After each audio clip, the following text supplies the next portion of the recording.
ऐसा बहुत बार होता है बहुत से लोगों के साथ कि वो बहुत सारे मैरिजेस में जाते हैं, फंक्शंस में जाते हैं, सेमिनार्स में जाते हैं, तो वो अपने आप को दूसरों से इंट्रोड्यूस नहीं करा पाते। उनको अपने आप को इंट्रोड्यूस कराना होता है, लेकिन उनको ये नहीं पता होता कि वो क्या बोल के अपने आप को दूसरे से इंट्रोड्यूस करा सकते हैं। या बहुत बार ऐसा होता है कि आप कोई इंसान को या अपने कोई दोस्त को या अपने कोई रिलेटिव को कहीं फंक्शंस में, मैरिजेस में ले जाते हैं, सेमिनार्स में ले जाते हैं, और आपको सामने वाले इंसान से उनको इंट्रोड्यूस कराना रहता है, लेकिन आप ये डिसाइड नहीं कर पाते कि आपको क्या बोल के उनको इंट्रोड्यूस कराना है।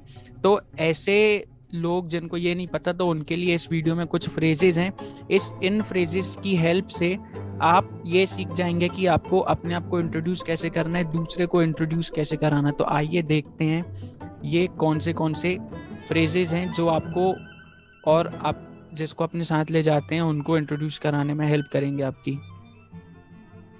तो पहला है, I just wanted to introduce myself, और उसके बाद आप अपना नाम बता सकते हैं। तो यहाँ पे माई सेल्फ का मतलब आपको यहाँ पे खुद को इंट्रोड्यूस कराना है। उसके बाद आई एम का मतलब मैं, और योर नेम। तो ये आप इसका ऐसी जगह पे यूज कर सकते हैं जहाँ पे जैसे आप, ये बहुत अनफॉर्मल है, ये मतलब फॉर्मल नहीं है, तो इसका आप यूज कर सकते हैं जहां आप किसी को भी नहीं जानते हैं या आप कोई ग्रुप्स में खड़े हैं। तो आप जब भी जाते हैं, आप किसी को जानते नहीं है, तो आप वहां पे ये कह सकते हैं, I just wanted to introduce myself, जिससे कि एक आपका सामने वाले के साथ बेसिक इंट्रोडक्शन हो जाए, जिससे आपकी हल्की फुल्की सी जान पहचान बन जाए। तो इसके लिए हम इसको यूज कर सकते हैं। जो अगला है वो है, I do not think we have met before. तो I do not think we have met before, तो ये भी अनफॉर्मल है। फॉर्मल होता है एक इंट्रोडक्शन, जैसे कि आप कोई सेमिनार्स में जाते हैं, आप ऑफिस में जाते हैं, तो वो फॉर्मल होता है बहुत। अनफॉर्मल मतलब जैसे आप मैरिजेस में जाते हैं, फंक्शंस में जाते हैं, कोई दोस्त है, आपको किसी दोस्त को दूसरे दोस्त से कराना है, तो ऐसा। या आप जब चाहते हैं कि आप किसी के साथ अपना इंट्रोडक्शन करें, किसी से अपनी जान पहचान बढ़ाएं, तो तभी आप इसको यूज कर सकते हैं। I do not think we have met before, तो मतलब इसका कि मेरे को लगता नहीं है कि अपन लोग पहले मिले हैं।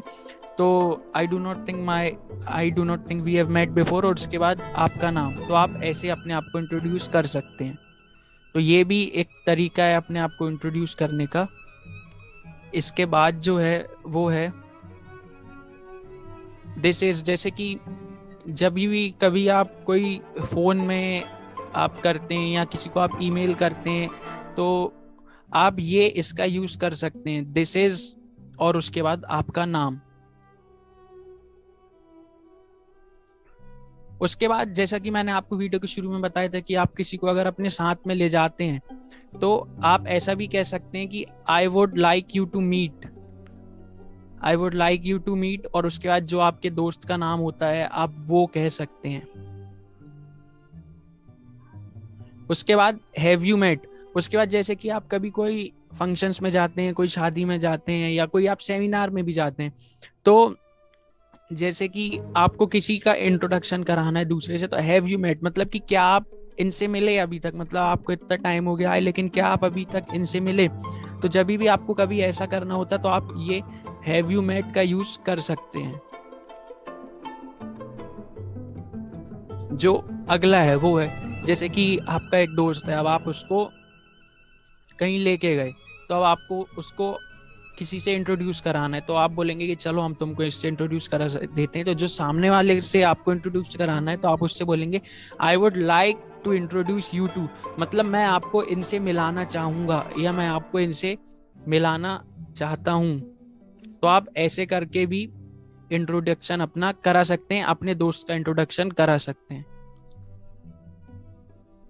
जो अगला है वो है नाइस टू मीट यू। जैसे कि अब किसी ने, अब जैसे कोई आपको आके किसी का इंट्रोडक्शन कराता है आपसे, तो आखिरी में आप यही कहते हैं नाइस टू मीट यू, या आप और भी दूसरी चीजें होती हैं, it's a pleasure meeting you, या ऐसी बहुत सारी चीजें होती हैं, ये आप कह सकते हैं। ये it's a pleasure to meet you, ये आप कब कहते हैं, जब आपका किसी से इंट्रोडक्शन हो जाता है उसके बाद।